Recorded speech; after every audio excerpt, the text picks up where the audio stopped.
옥수수 알갱이가 팝콘이 안 되는데 열을 가해야지만 팝콘이 된다. 그래서 저는 이제 그 비율을 많이 생각을 합니다. 그래서 많은 사람들이 가지고 있는 조그마한 씨앗들이 다 자원들이 있는데 여기에다가 열만 가면 되는데 성경적으로 한다면 성령이 임하시고 또 깨달음이 있게 된다면 그 친구가 어떻게 될까요? 지금보다 더 나은 모양으로 톡톡 튀면서 또 향기도 나고 따뜻하기도 하고 맛있기도 한 그런 걸로 변화가 될 수 있다. 추임지.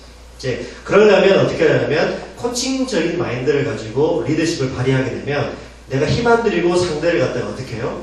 팝콘처럼 톡톡 튀게 만들 수 있고 스스로 가지고 있는 자원과 스스로 가지고 있는 은사들을 개발해서 하나님께 쓰임받을 수 있게끔. 그래서 모든 교육의 정점은 사실은 스스로 모든 것들이 이루어지는 것들이 교육의 궁극적인 목적이 아니겠습니까? 일일이 언제까지 떠먹여 주겠습니까?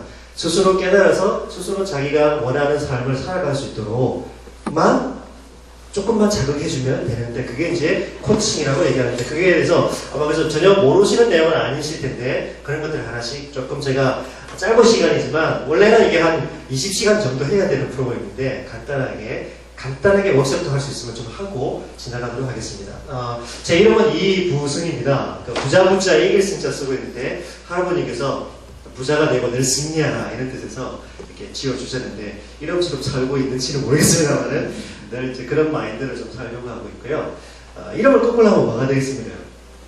승부가 되죠. 예. 그래서 나름 승부근성이 있습니다. 그래서 뭘 하든지 보면 끝장을 보는 스타일이기 때문에 오늘 제가 가지고 있는 에너지 또 제가 알고 있는 것들을 좀 같이 나누면서 그래서 오늘 제가 일방적으로 강의하지 않고요. 이렇게 좀 질문도 좀 드리고 또 얘기도 듣고 또 사실은 저보다 선배님들이신데 제가 뭘 사실 앞에서 떠들겠습니까? 그래서 참 이렇게 지금 보기에는 멀쩡해 보이실지 모르지만 좀 많이 들고 있습니다. 감은 뭘 것입니까? 감사. 네, 감사합니다. 박수 한번 주시겠습니까? 오, 탁월하십니다. 그 다음에 축은 뭘까요? 네, 축복합니다. 축하합니다. 이런 뜻이고요. 행은요? 행복하세요. 네, 행복하세요. 그 다음 사는? 사랑해요. 사랑합니다. 이런 뜻이에요. 옆에 있는 분하고 악수하시면서 감축 행사 한번 해보십시오.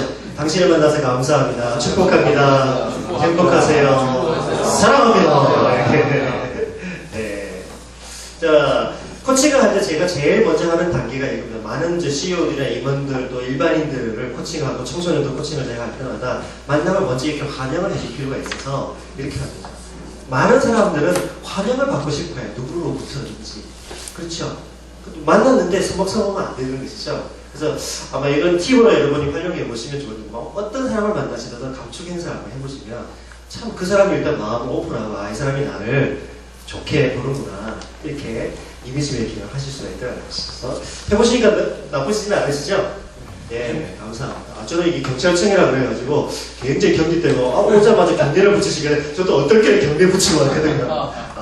근데 그 인사를 먼저 해주니까 저도 자연스럽게 그냥 인사가 가더라고요. 그런 것처럼 이 감축 행사도 그런 거 아닐까 이런 생각을 해봅니다.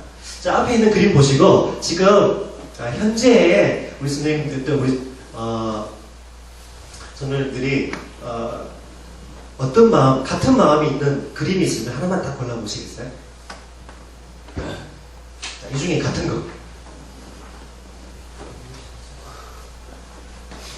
너무 많으신데 그 중에 하나만 더 골라서 말씀을 한번 해봐 주십시오. 행복.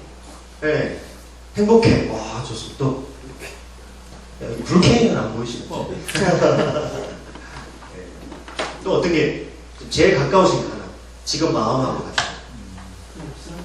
현재 기분 상태. 네, 좋아요? 네. 재밌으시고, 감사합니다. 자, 왜 제가 이걸 먼저 보여드리냐면은, 하나님께서 우리 두뇌를 만드셨는데, 이 두뇌가 사실 우리의 모든 것을 지배하고 있지 않습니까? 감정과 행동과 신체를 다 지배하고 있는데, 근데 이 두뇌를 연구하는 학자들의 얘기를 들어보니까, 이 두뇌는 진짜와 가짜를 구분 못한다는 그런 말이 있답니다. 많은 특징 중에, 전두엽, 후두엽, 뭐 전뇌, 후뇌, 소뇌, 뭐 등등, 모든 뇌의 구조를 분석을 해보니까 제일 큰 특징 중에 진짜와 가짜를 구분 못한다. 한번 따라해 주시겠습니까? 죄송하지만 자, 우리의 두뇌는 손도 같이 하시면 굉장히 기억이 오래 남으실 거예요. 자, 우리의 두뇌는 진짜와 가짜를 구분 못한다. 네. 다시 말하면 가상과 현실을 구분 못한다는 거죠. 미치겠네. 왜 되는 일이 없지? 짜증나. 지금 제가 어떻게 됐습니까? 진짜로. 예, 미치겠고 짜증나고 신경질 나는 얼굴 표정으로 바뀌었죠. 다시 말하면 제가 미치겠네, 짜증나 이렇게 생각하고 말하는 동시에 우리 뇌는 뭘로 받아들일까요?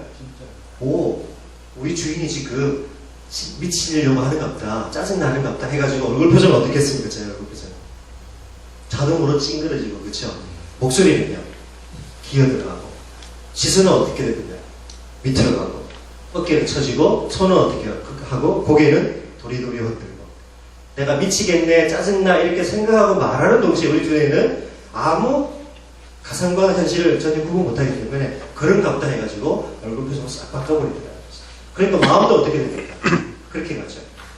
반대로 내 마음이 조금 상황이 안 좋고 여건이 안 좋고 좀 꿀꿀하고 답답하더라도 말을 갖다가 오?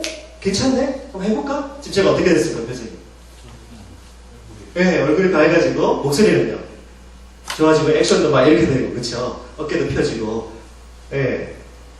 상황이 안 좋지만 말을 갖다가 괜찮네, 한번 해보자. 이거 별거 아니야. 이런 식으로 그 상황에 대해서 선택을 해서 얘기를 하니까 뇌는 우리 중에 괜히 지금 안 좋은 상황이고 지금 괜히 신경질 날 텐데 아니면 답답할 텐데 말을 갖다가 어때요? 괜찮네 그러니까 어떻게 해요? 괜찮은 걸 받아들이는 거예요. 사실 우리가 신앙생활 하다 보면 믿음이라는 것도 마찬가지죠. 좋은 상황에 있어서 맨날 깔깔대고 웃는 게 아니라 좋지 않은 상황이고 여건이 안 좋다 할지라도 내 생각과 말을 갖다가 믿음으로 했을 때 그걸 하나님이 받으시지 않을까. 그게 믿음이 아닐까 저는 이렇게 개인적으로 생각이 듭니다. 그래서 간단히 한번 테스트 해보겠는데요. 여러분 기뻐부터 신나, 재밌어 이렇게 해서 만족해까지 다 같이 한번 그렇게 말해보시면 정말 그런 마음이 드는지 한번 같이 해봤으면 좋겠습니다. 조금 유치하시지만 손을 이렇게 한번 해보십시오. 자, 이렇게 해서 저럴 때한테 기뻐, 신나, 재밌어. 자, 하시면서 얘네들 얼굴 표정하고 똑같이 한번 미소를 지으시면서 한번 해보십시다. 어느 분이 잘하시는지 한번 보겠습니다. 시작! 기뻐, 신나, 재밌어, 자랑스러워, 자신 있어, 힘나, 행복해, 상쾌해, 편안해, 뿌듯해, 시원해, 확고해, 황홀해, 만족해. 네, 감사합니다. 박수 한번 주십시오. 너무 잘하십니다. 제가 직장에서 하면 전혀 안 하시는, 이렇게 발짝 끼시고요. 안 하시는데 너무 잘하십니다. 좀 하시니까 좀 마음이 어떻게 되셨어요? 조금 나아지셨죠? 그러시죠?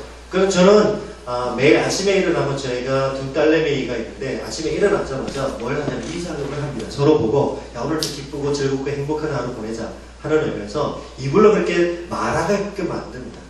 그럼 표정도 어떻게 될까요? 그렇게 바뀌고 또 벌떡 일어나게 되고 그렇게 되더라는 것이죠. 이것만 잘 하셔도 우리가 자신의 셀프 리더십을 발휘할 수 있고 다른 사람들도 어떻게 해요? 이런 상태로 만들어갈 수가 있더라는 것이죠. 그래서 코칭을 통해서 저는 우울한 사람들이 저한테 와서 코칭 상담을 하다 보면 나중에는 다 이런 식으로 끝나게 되는 경우가 거의 지금 99%를 이루고 있습니다. 그래서 코칭해가지고 한 번도 지금 실패한 경험은 없는데요. 좀 어려운 사람은 물론 있습니다만 코칭적인 마인드와 기법과 프로세스를 아시게 된다면 많은 사람들을 이런 식으로 만들어갈 수가 있더라 하는 겁니다. 그리고 좋은 관계를 맺기 위해서 세 가지 S가 필요하다고 합니다. 어떤 게 있을까요? 세 가지. 스킨십. 맞습니다. 또. 스마일. 맞습니다. 또. 제일 중요한 거. 네. 따뜻한 눈빛으로 바라봐줘. 우리가 대화할 때 상대의 시선을 이렇게 맞춰주고요. 그쵸? 따뜻한 눈빛으로 보여주고. 두 번째는 100만 불짜리 미소를 주고. 그럼 세 번째는요? 네, 터치해줍니다. 스킨십. 자, 옆에 있는 분에게 한번 이렇게 한번 터치 한번 해보시겠어요? 스마일 한번 해보시고. 100만 불짜리 미소래요. 이거는 돈이 안 들고 내가 100만 불, 돈을 줄 수는 없지만 100만 불짜리 미소를 줄 수가 있다. 그리고 제일 중요한 거는 시선을 맞춰야 돼요. 우리 한국 사람이 제일 못하는 것 중에 하나가 대화할 때 뭘까요? 눈을 못 맞춥니다. 네, 눈을 피하죠. 딴짓하고. 그러니까 제대로 대화했다고 못 느끼는 것이죠. 저도 처음에 이 훈련을 할 때 굉장히 힘들었는데 한 10분을 둘이 눈 맞추고 있는데 이게 죽는 줄 알았습니다. 여러분 1분도 사실 눈 잘 못 맞춥니다. 근데 하나님께서 제가 성경을 보니까 하나님이 우리를 어떤 눈동자로 보신다고 그러셨던가요? 불꽃 같은 눈동자로 보신다고 얘기하시죠. 그리고 제가 지금 11살 된 딸내미하고 한번 눈싸움을 있었는데요. 눈싸움을 하다가 보니까 갑자기 얘가 아빠 눈동자 안에 쥐가 들어가 있다는 거예요. 맞을까요? 안 맞을까요? 제가 전율을 느꼈습니다. 제 눈동자 안에 누가 들어가 있다고요? 제 11살 된 딸내미가 제 눈동자 안에 들어가 있는 거예요. 실제로 또 걔 눈동자에 보니까 걔 눈동자에 또 누가 들어가 있을까요? 네, 제가 들어가 있어요. 제가 그때 깨달은 게 하나님이 나를 보실 때 하나님의 백성들을 보실 때 어때요? 자기 눈 안에다 집어넣고 보시고 있구나. 이게 대단한 거죠. 하나님께서 한시도 1초도 우리를 놓치지 않고 자기 눈동자 안에 우리 한 사람 한 사람을 고정해가지고 보고 계시더라고요. 저는 이제 코칭을 배우면서 코칭이라는 게 이럽니다. 그 사람에게 관심을 집중해가지고. 근데 그 눈빛을 째려보는 눈빛이 아니라 어떻게 할까요? 아주 따뜻한 눈빛이죠. 모든 것들 다 받아주겠다는 그런 눈빛이죠. 그래서 여러분 연애해보실 때 아마 느끼실 때 연애할 때는 말이 필요 없죠. 눈빛으로 다 얘기하시잖아요. 보고 있어도 또 보고 싶고 그렇죠. 하나님이 우리를 볼 때 그와 같이 생각합니다. 코칭도 그와 같은 의미에서 그래서 제가 제일 중요한 게 먼저는 상대를 집중해서 따뜻한 눈을 보고 그 다음에는요 내가 돈 안 들이면서 100만 불을 쏠 수 있는 게 미소라는 게 있어. 그 다음에 따뜻하게 잡아줘. 말이 필요 없죠. 한번 딱 안아주고, 그쵸? 뭐, 허경해주고, 이렇게 하면, 특히 제 애를 한번 안아주면요, 뭐 말이 필요 없습니다. 아빠가 나를 사랑하는구나, 온몸으로 느끼는 거니까. 그래서 요 세 가지를 해보시면 코칭하실 때 굉장히 좋습니다. 그래서 3S인데, 기억해 주시면 좋겠고요. 저를 좀 간단히 소개하면 이 친구를 좀 닮았습니다. 닮은 것 같습니까? 네, 그리고 별명이 도날드라고 합니다. 그래서 아예 연구소 이름도 도날드라고 얘기했는데 영어는 별명 좀 다르게 합니다. 다이나믹한 이런 삶을 살자 하는 의미에서 하는데 좀 인생을 즐겁게 재밌게 살자는 의미에서 도날드라고 이렇게 해가지고 누구나 아는 캐릭터라서 이렇게 하고 있습니다. 그리고 올해와 관련된 별명이 제가 많이 있는데요. 오리지널이라는 별명을 가지고 있어요. 무슨 뜻이 그렇습니까? 오리지널. 네. 오리가 지랄하면 날씬했다 이런 뜻이 됩니다. 근데 이걸 제가 고상하게 좀 어역을 하면 오리도 지속적으로 노력하면 날 수가 있다 이렇게 해석을 하고 있습니다. 아무리 IQ가 200이 넘어 천재 소리를 듣는다 할지라도 자기가 원하는 꿈과 비전을 위해서 지속적으로 노력하지 않으면 어떻게 될까요? 그냥 아주 평범하게 인생을 끝냅니다. 자기가 가지고 있는 은사와 하나님 주신 사명을 다 발휘하지도 못하고 그냥 평범하게 갑니다. 세상에 왔는지 안 왔는지 모를 정도로. 근데 IQ가 2자리밖에 안 된다 할지라도 또 주위로부터 바보 소리를 듣는다 할지라도 자기가 원하는 꿈과 비전을 위해서 끊임없이 지속적으로 노력하면 어떻게 될까요? 어떻게 될까겠습니까? 네.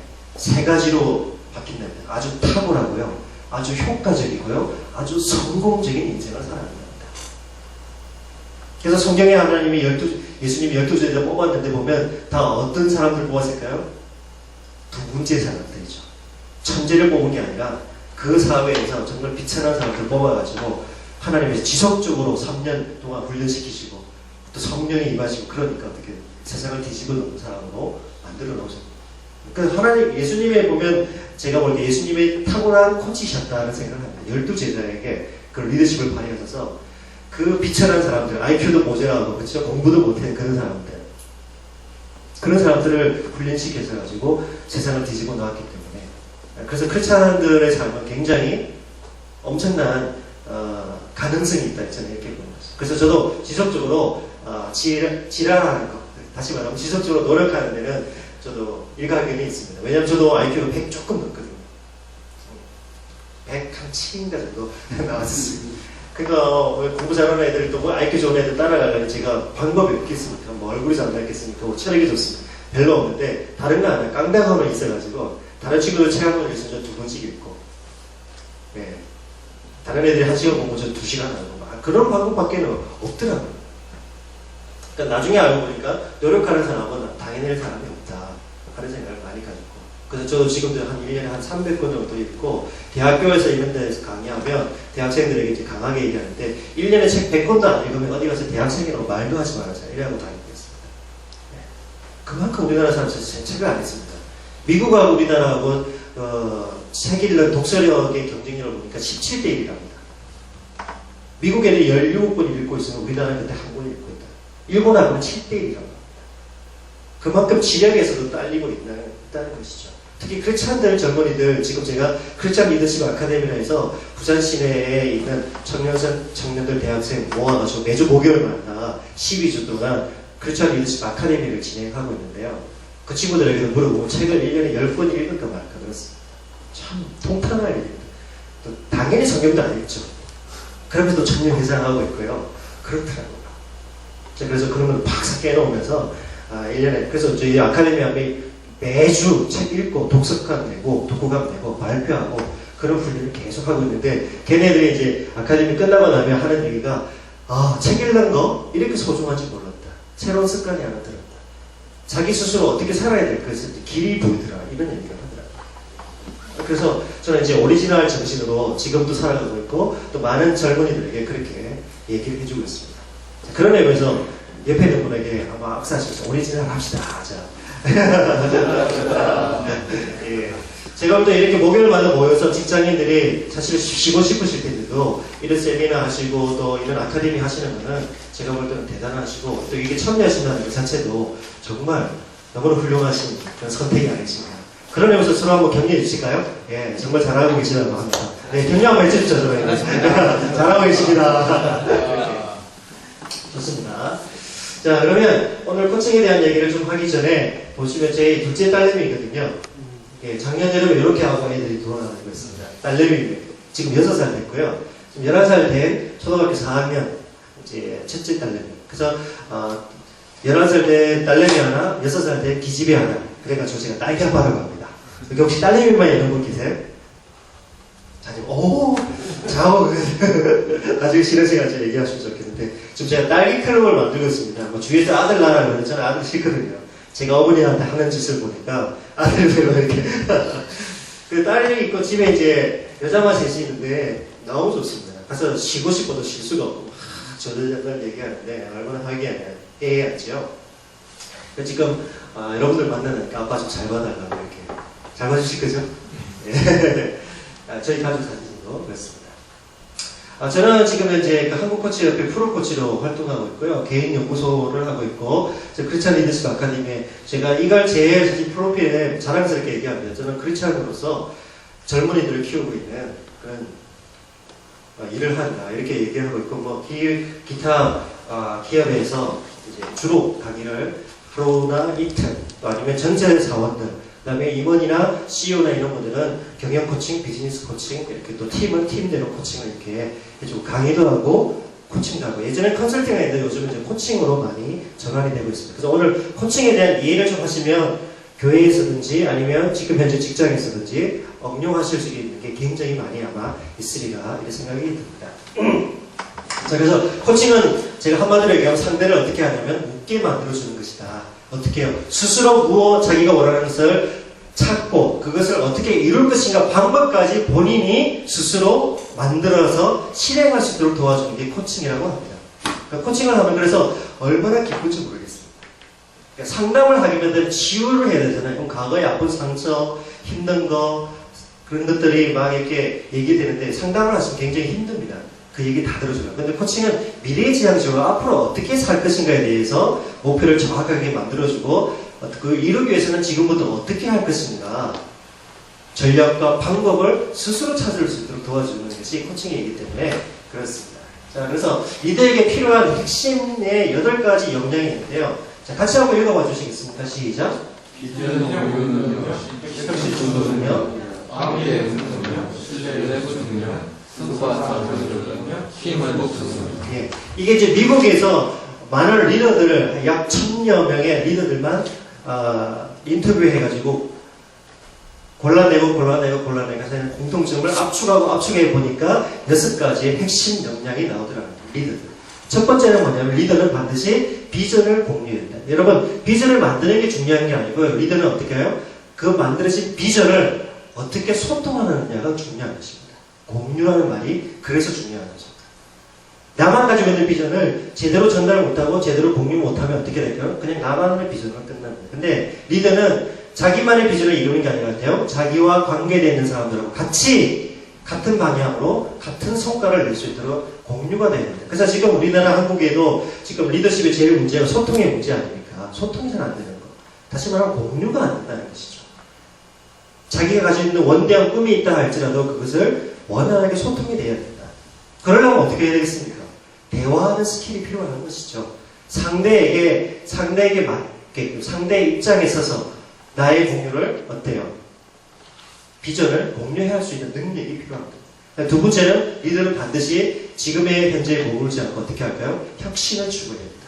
항상 이노베이션, 혁신을 지금이 좋다 이렇게 끝나는 게 아니라 지금보다 더 나은 건 없었다. 계속해서 변화를 추구해 나가야 되는 것이죠. 자, 그 다음에 세 번째는 관계 형성. 왜냐하면 리더라는 건 뭐예요? 반드시 팔로워가 있죠. 자기 혼자 리더는 독불장군이잖아요. 반드시 따르는 사람들이 있는데 그 사람들하고 관계를 잘 형성해야 된다.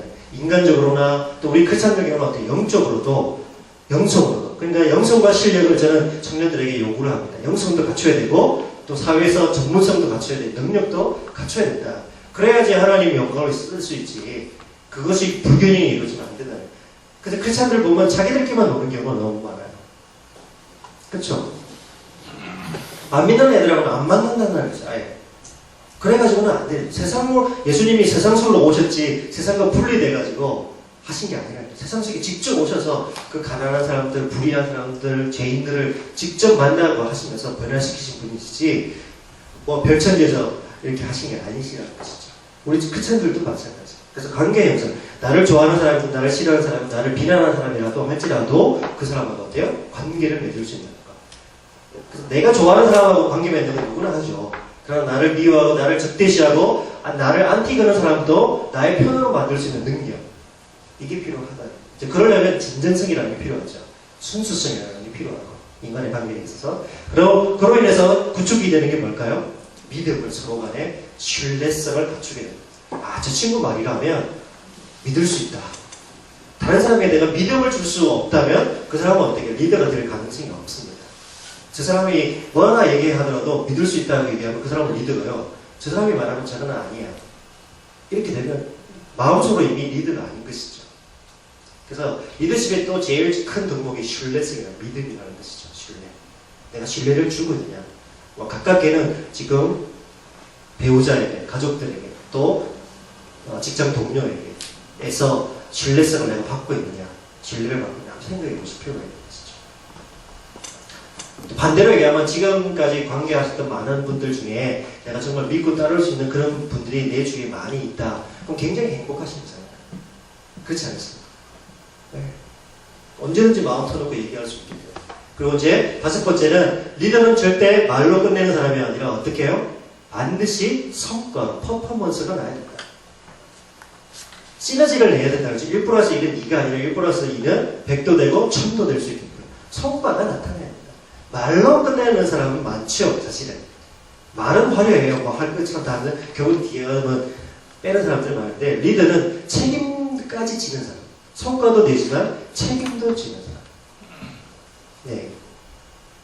그래서 본인의 아이디어가 힘들면 어때요? 회의를 해가지고 같이 아이디어를 내서 서로 시너지를 내고 각자가 가지고 있는 특징과 언사와 재능을 같이 융합시켜가지고 어때요? 완전 새로운 성과를 낼 수 있게끔 만드는 그런 리더다. 그러니까 요즘은 창의적인 리더가 굉장히 각광을 받고 있지 않습니까? 또 지금 모 그룹에서는 창의적인 인재 한 사람을 뽑으려고 난립니다. 그렇죠? 왜냐면 그 사람이 전체 기업을 이끌어가고 있고 새로운 신성 역을 만들어낼 수가 있기 때문에 그렇죠. 자, 그 다음에 마지막에 팀 리더가 갖춰야 될 것 중에는 자기의 후계자를 만드는 겁니다. 팀원을 육성. 또 다른 나를, 또 다른 리더를 만들 수 있는 능력이 필요하죠. 제길치가 잘하는 점이 그런 것이죠. 자기 후계자를 미리 훈련을 시켜놓고 그 중에 딱 뽑고 또 물러나고. 예수님도 사실 그렇죠. 자기가 올라갈 걸 아시고 12명의 제자를 딱 팀을 육성시켜놓고 그렇게 가시죠. 계속 이게 제너레이션 된다는 얘기예요. 그게 리더죠. 자기 때에서 끝난다. 이러면 그 리더십은 그 당대에만 통하는 거고, 흘러가지 않게 되는 거죠. 그래서 이제 교회든 조직이든 어떤 관계든 이 6가지의 핵심 역량이 리더십을 배우셔야 나가는데, 이것을 전체로 망라해가지고 어때요? 전체 변화 관리자라고 얘기합니다. 그 핵심은 뭐냐? 제가 오늘 말씀드리고 싶은 게 코칭이라고 얘기를 하는 것이죠. 자, 팝콘 리더십 제가 아까 말씀을 드렸는데 팝콘 좋아하시죠? 최근에 보신 영화 있으십니까? 영화 볼 때 팝콘을 많이 먹는데 그렇죠? 최근에 보신 영화 없으십니까? 아니, 너무 홀리하신 게 아니죠?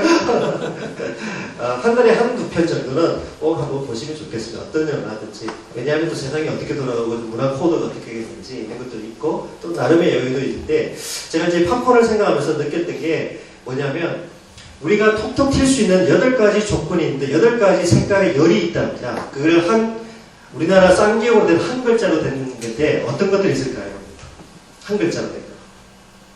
팝콘이 되기 위해서 필요한 내가 8가지 열인데 쌍기역으로 시작한 한 단어. 어떤 게 있을까요? 끼, 예, 끼, 또. 까, 또. 그거는 지난번에 했는데 하셨어요? 아, 자기가 없더라고 이게. 이게 많이 나오시구나. 이게 나는 자기가 창조한 줄 알았는데 네. 그렇게 나오니까. 네, 이게 많이 아마 해줘야 되지. 근데 또 제 나름대로 이제 저는 풀기도 하는데 다 아시는군요. 네, 그럼 뭐 보겠습니다. 네. 꿈, 깡, 끼, 꾀, 꼴, 끈, 꾼, 끝. 이 8가지를 저는 이제 펄떼기는 셈보다 그러고 성공하는 DNA다 이렇게 얘기하는데 여러분 꿈이 있느냐 없느냐 이건 굉장히 중요한데 왜냐하면 인간과 동물을 구분하는 유일한 방법이 하나가 있는데 그게 뭐냐면 꿈이 있느냐 없느냐 하는 겁니다. 꿈이 있으면 그 사람은 뭐예요? 그 사람은 인간이라고 그러고요. 꿈이 없으면요. 짐승이다. 형체는 인간인데 꿈이 없기 때문에 동물하고 똑같이 아침에 먹고 자고 싸고 자고 먹고 자고 싸고 똑같이 동물적인 삶밖에 안 한다는 거예요. 그래서 노인이든 뭐 청년이든 관계없이 꿈이 있느냐 없느냐에 따라서 그 사람이 그렇죠? 인간이냐 아니면 동물이냐 이렇게 구분이 된다는 거죠. 꿈은 그리고 돈이 들지 않죠. 100% 누구 겁니까? 자기 거죠. 또 무제한 대로 꿀 수 있습니까? 숫자도 크기도 무제한.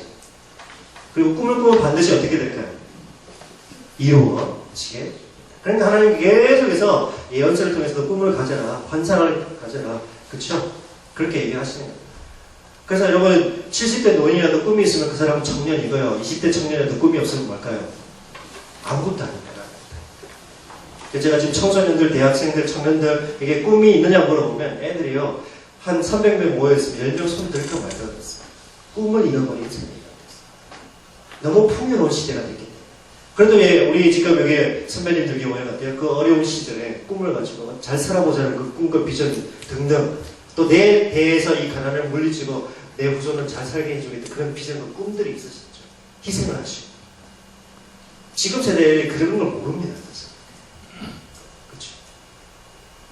저도 참 그런 게 너무 안타까워서 그 청년들에게는 당장 집에 가서 밤을 새서라도 꿈 100개를 적으라고 해요. 100개를. 적대 어떻게 적냐면 be, do, have, share, service 5가지. 한번 따라해 보세요. be, do, have, share, service. 이상. B는 되고 싶은 거 10개. do는요 하고 싶은 거, 가보고 싶은 것까지 포함을 해서. have는 실제 갖고 싶은 거. 빌딩을 갖고 싶다, 아니면 뭐 교회 10개를 갖고 싶다, 뭐든지. 그렇죠?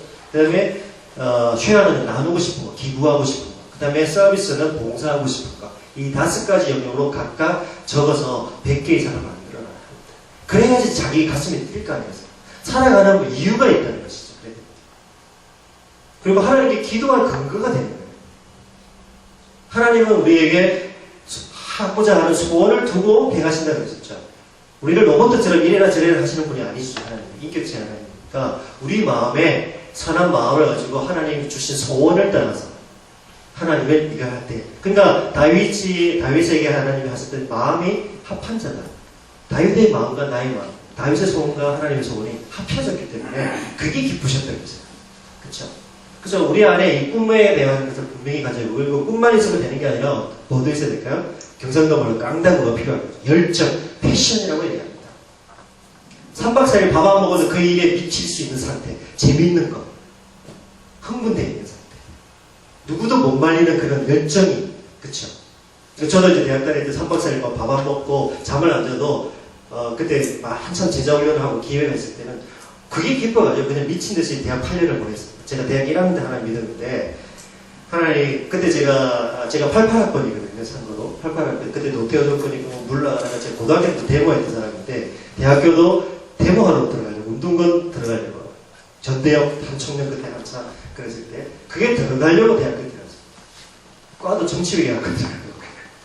그때 대학 들어가자마자 1학년 때 하나님 딱 붙잡으셔가지고, 뒤집어져 갖고, 그때 제자훈련 받고, 성교단에서 훈련 받으면서, 하여튼 여름방학, 겨울방학 전체 수련회 다 가고요. 제자훈련 빡세요. 그 1년에 129주를 안 되고, 빠따를 치고 그러시더라고요. 그런 성교단체가 있습니다. 그때 뭐. 그래가지고, 엄청, 그때 또 하나님 은혜를 받으니까 완전히 저는 미친듯이, 캠퍼스에서 그 성교단체 연합체도 만들고요. 그래, 어디서 그런 열정이 나왔는지 모르지만, 하나님 그렇게 붙잡아 놓지 않았다고 제가 아마, 그때 하나님 안 믿었지만, 저기, 큰 집, 작은 집, 여기 경찰에 제가 많이 붙잡혀 왔을지 모르겠습니다.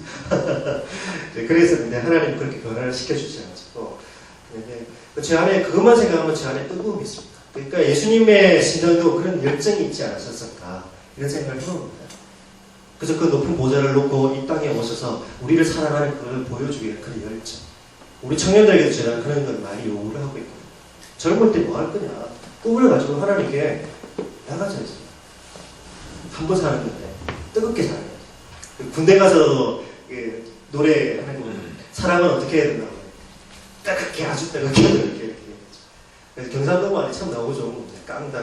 그 다음 끼는 재능입니다. 자기가 뭘 잘하는지, 노래를 잘한다, 춤을 잘 춘다, 운동을 한다, 이런 것들이 끼 있죠. 은사들이죠. 탤런트, 이런 것들을 자기 직업하고 연결시키면 아주 좋고. 그 다음에 꾀는 뭐냐면 지혜를 얘기합니다. 지혜. 여러분, 지식이 지금 21세기에는 지식 정보화 사회라고 그러죠? 맞습니까? 지금 현대에 우리가 살고 있는 게. 지식과 정보와 데이터가 지배하고 있는 사회입니다. 그걸 누가 많이 가지고 있고, 그걸 어떤 사람이 활용하느냐에 따라서 그 사람이 전문가라고 얘기도 하고요. 또 그런 사람이 어때요? 사회를 리드해 나가고 있습니다.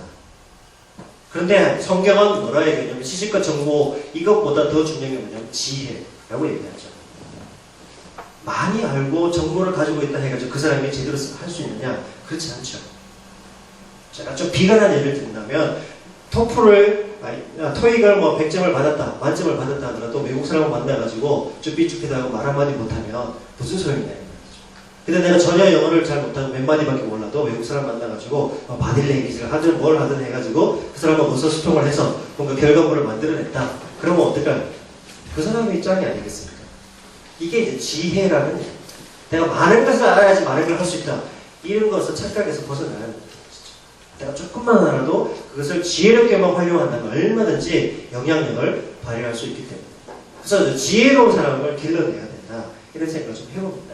그래서 너무 이제 지식과 정보만을 요구하는 사회인데 그런 것들을 넘어서서 다니엘처럼 지혜롭게 포로로 갔지만 그 학문을 위에 학문으로 그 학문들을 다 섭렵하면서 하나님의 지혜로 그런 것을 다 다스리고 이렇게 하시죠. 세상 학문에 부딪히는 게 아니라 세상 학문을 뛰어넘을 수 있는 지혜가 필요하다. 그 다음에 꼴은 태도를 얘기합니다. 에티튜드, 자세죠. 긍정적인 마인드를 갖느냐, 부정적인 마인드를 갖느냐. 나의 사회에 어떤 사람들은 부정적인 태도를 갖는 사람이 많이 있습니다. 안 돼, 못해, 힘들어. 이렇게 삐딱하게 생각하는 사람이 있죠. 부정적인 사고방식이 있는 사람. 무슨 회의만 해도, 그거는 못해, 그건 안 돼, 뭐가 없어서 안 돼, 뭐가 없어서 안 돼. 못해, 힘들어. 이런 사람이 있는데, 어떤 사람은, 해보자, 이거 재밌겠는데? 괜찮아, 좋은 방법이 있을 것 같아. 누구가 떠올라? 도와줄 사람이 있고, 이런 사람이 있다는 말이죠. 이게 뭐냐면, 꼴이에요, 태도. 자기가 어떤 자세를 갖느냐에 따라서 그 사람의 결과가 100% 달라지더라는 것이죠. 실제 아프리카의 어떤 기업의 신발 공장 사장님이 두 사람을 파견을 했답니다. 가서 팩스로 보고가 왔는데 한 사람은 이 아프리카에는 아무도 신발을 신지 않으니까 공장을 세우면 망한다. 또 한 사람은 뭐라 얘기했을까요? 아무도 신발을 신지 않으니까 100% 성공한다. 이런 겁니다. 누구의 선택을 선택했을까요? 그 내가 우리가 성경에도 나오는 얘기죠. 가나안 정탐꾼 두 사람 얘기. 갈렙과 여호수아 외에 10사람은 부정적인 얘기하고 두 사람은 긍정의 얘기가 태도에서 나타난다는 거죠. 그래서 될 수만 있다면 여러분 주위에 긍정적인 사람을 많이 두고 부정적인 사람은 점점 멀리 하시기 바랍니다. 일생에 도움이 안 되는 분들. 저는 일부러 그렇게 알았다 그러고 긍정적인 사람들하고 아니면 그 사람을 긍정적으로 돌려놓든지 이렇게 가죠. 그 다음에 끈은 뭐냐면 네트워킹 영역입니다. 혈연, 학연, 지연 이렇게 나와 관계된 휴먼 네트워크를 얘기합니다.